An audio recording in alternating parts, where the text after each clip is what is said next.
오늘 중국 본토와 홍콩 주식시장은 외견상 유의미한 방향성을 나타내지 않았습니다. 본토의 주요 지수들은 소폭 하락으로 거래를 마쳤고 일중 변동폭은 제한적이었습니다. 시장의 거래 대금은 1.6조 위안을 밑돌아 이전보다 현저히 감소했습니다. 이 수치는 시장 참여자들의 적극적인 매매 활동이 둔화되고 관망 심리가 확산되었음을 나타냅니다.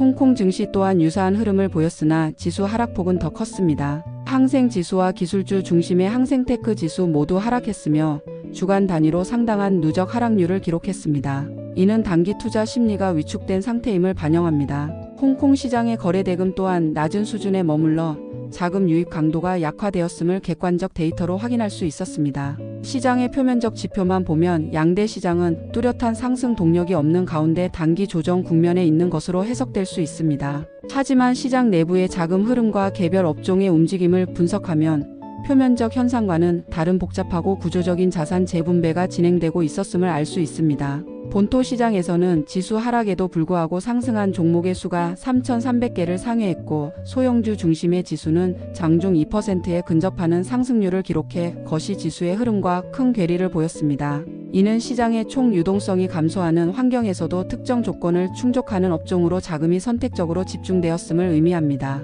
이러한 복잡한 내부 분화의 배경에는 시장 전체를 짓누르는 거시적 대외 변수들이 자리하고 있었습니다. 대외 변수는 특히 국제금융 허브인 홍콩 시장의 투자 심리에 더 큰 영향을 미쳤습니다. 첫째, 미국 행정부의 추가 관세 부과 예정일이 기존 8월 1일에서 8월 7일로 일주일 연기된 소식은 시장의 양면적 해석을 낳았습니다. 대외 변수 민감도가 높은 홍콩 시장은 이를 불확실성의 완전한 해소가 아닌 일시적 이연으로 받아들여 여전한 리스크 요인으로 평가하는 경향을 보였습니다. 반면 상대적으로 내수 시장의 비중이 크고 국내 정책 동력에 더 민감하게 반응하는 본토 시장에서는 이를 단기적인 시간 확보로 인식하며 대외 변수의 영향보다 내재적 정책 모멘텀에 더 집중하는 모습을 보였습니다. 둘째, 최근 다시 강세 흐름을 보이는 미국 달러 자산의 움직임 또한 신흥시장, 특히 홍콩 시장의 외국인 자금 유입의 부담 요인으로 작용했습니다. 달러 강세는 글로벌 유동성이 상대적으로 안전한 달러 표시 자산으로 회귀하는 현상을 유발하며 이는 홍콩을 포함한 신흥시장의 자금 조달 환경에 비호적 영향을 미칠 수 있습니다.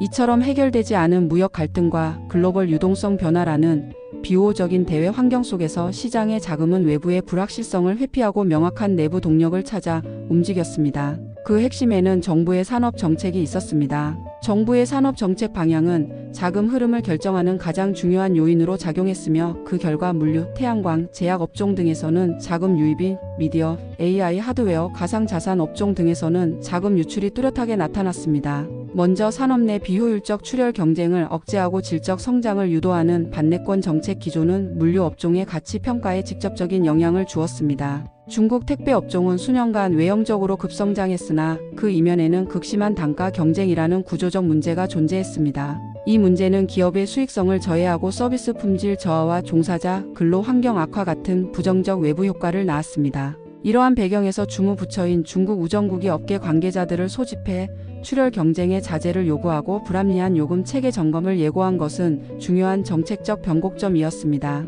이 조치는 구두 개입에 그치지 않고 이오와 광둥성 같은 특정 물류 거점 지역에서 실제 단가 인상이 시행됨으로써 정책의 실효성에 대한 시장의 신뢰를 얻었습니다. 통상적 비수기인 8월에 가격 조정이 나타난 것은 과거와 다른 새로운 규제 환경의 조성을 의미합니다. 시장 참여자들은 이를 산업의 비용 구조와 수익 모델이 근본적으로 변할 수 있는 계기로 받아들였습니다. 그 결과 홍콩 증시에 상장된 해당 업종의 선두 기업군으로 자금이 유입되었고 시장 전반의 약세와 대조되는 강한 주가 흐름이 나타났습니다.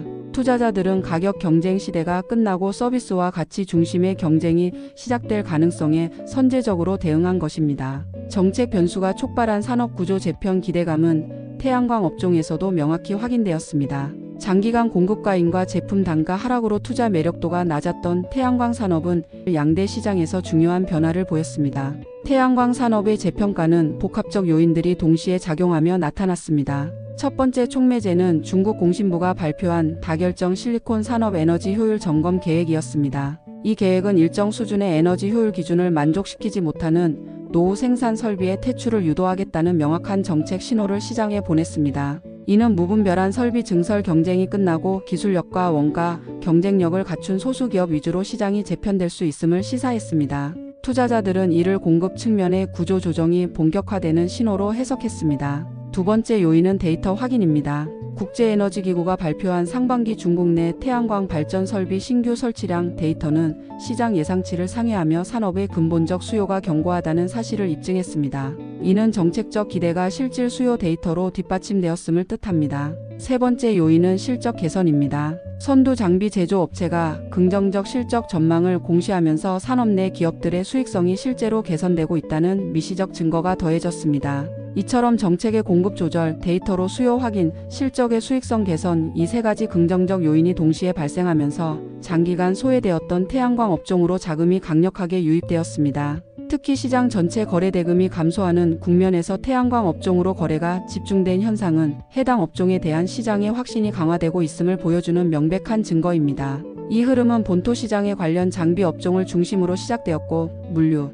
데이터 인프라, 전통 중의약 등 다른 정책 수혜 업종들과 함께 묶여 새로운 정책 수혜 테마군을 형성하는 양상으로 이어졌습니다. 제약 업종, 특히 중의약과 신약 개발 분야는 이미 수개월째 정책 기대감과 산업 성장성을 바탕으로 견고한 흐름을 유지하며 시장의 방향성을 보여주는 또 다른 축이었습니다. 이러한 선택적 자금 집중 현상의 반대편에서는 명확한 자금 이탈도 동시에 관찰되었습니다. 이는 현재 시장이 일방적 상승 또는 하락장이 아니라 철저한 차별화 장세임을 보여주는 핵심 특징입니다. 본토 시장에서는 최근 단기간에 주가가 급등했던 미디어, 콘텐츠, 방송 장비 관련 업종과 AI 연산 하드웨어 관련 업종에서 뚜렷한 조정이 발생했습니다. 이들 업종은 장중 내내 매도 압력에 시달렸고 일부는 최근 고점을 형성한 이후 급격한 하락세를 나타냈습니다. 이는 단기 주가 상승에 따른 차익 실현 매물 출회와 더불어 시장 자금이 태양광, 물류와 같이 더 명확한 정책 촉매제를 가진 새로운 주도 테마로 이동하는 과정에서 나타나는 자연스러운 순환매 현상으로 분석됩니다. 반도체, 게임, 보험, 일반 소비재, 방산 등 다수 업종 역시 전반적으로 약세 흐름을 보였습니다.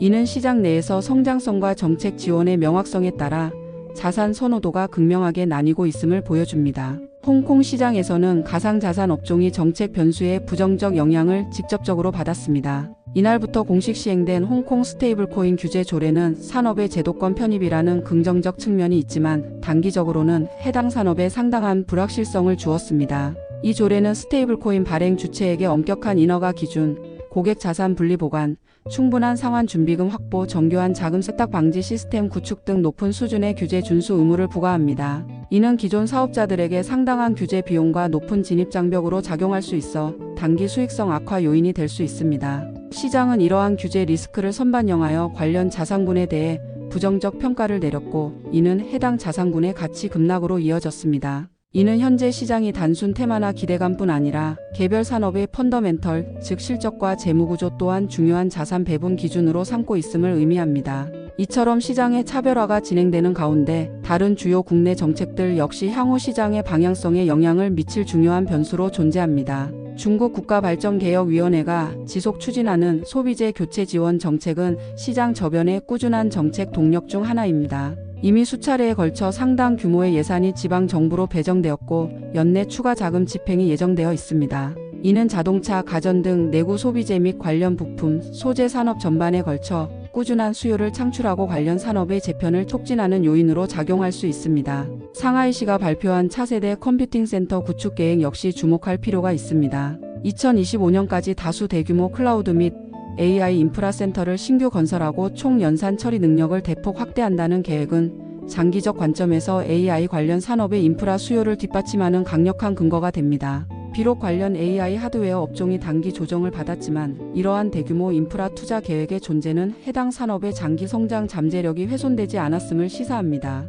향후 수급 상황이 개선되면 재차 시장의 주목을 받을 수 있는 기반이 됩니다. 이러한 시장 환경에 대해 각 증권사들이 제시하는 중장기 시각은 대체로 신중한 낙관론에 가깝습니다. 다수 분석 기관들은 현재 중국 증시가 지수 전체가 급등하는 전면적 강세장보다는 지수 변동성은 제한된 가운데 특정 테마와 업종이 순환하며 기회를 창출하는 구조적 완만한 강세장 국면에 진입했다고 판단합니다. 이 관점은 이날 시장처럼 전체 지수가 정체되거나 하락하더라도 정책 및 성장 모멘텀을 보유한 개별 업종의 흐름에 집중하면 충분히 투자 기회를 발굴할 수 있다는 해석으로 이어집니다. 즉 시장 전체의 베타를 추종하기보다 개별 업종의 알파를 찾는 전략의 유효성이 높아지는 국면이라는 것입니다. 또한 단기 시장 조정은 과열된 투자 심리를 진정시키고 다음 단계 상승을 위한 건전한 기반을 마련하는 과정이라는 긍정적 분석도 제기됩니다. 특히 하반기 중 중앙정부의 구체적인 경제 정책 방향과 중점 과제가 제시되면 이에 대한 기대감이 새로운 자금 유입의 촉매제가 될 수 있다는 전망입니다. 8월부터 본격화될 기업들의 중간 실적 발표 시즌 역시 중요한 분기점이 될 것입니다. 시장의 관심은 점차 기대감에서 실적의 확실성과 가치 평가의 타당성이라는 보다 근본적인 요인으로 이동할 가능성이 높습니다. 이 과정에서 실질적인 성과를 보여주는 업종과 그렇지 못한 업종 간의 차별화는 더욱 심화될 것으로 예상됩니다. 일부에서는 반내권 정책의 본격화와 AI를 필두로 한 장기 기술 혁신 테마의 지속성을 근거로 하반기 A주 시장이 연중 고점을 상회할 가능성이 있다는 더 적극적인 전망을 내놓기도 했습니다. 이는 기관 투자자 자금 유입이 지속되고 신용 잔고가 증가하는 등 시장의 내부 유동성 개선 흐름이 확인될 경우 개인 투자자 참여 확대로 이어지는 선순환이 나타날 수 있다는 기대를 반영합니다. 결론적으로 오늘 시장은 외형적 정체와 달리 내부적으로는 매우 역동적인 자금 재분배가 이루어진 하루였습니다. 시장 참여자들의 자금은 불확실성을 피해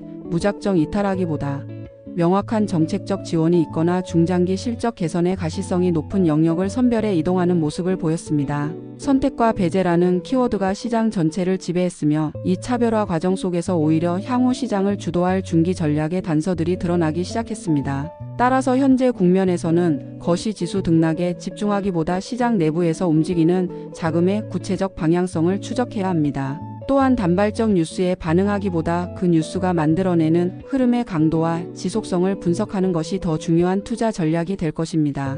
오늘 시장은 단순한 휴식기가 아니라 다음 국면을 준비하기 위한 시장의 내부적 무게중심 이동 과정이었으며 그 안에 담긴 구조적 변화의 신호들은 결코 작지 않다고 할 수 있습니다. 시청해 주셔서 감사합니다.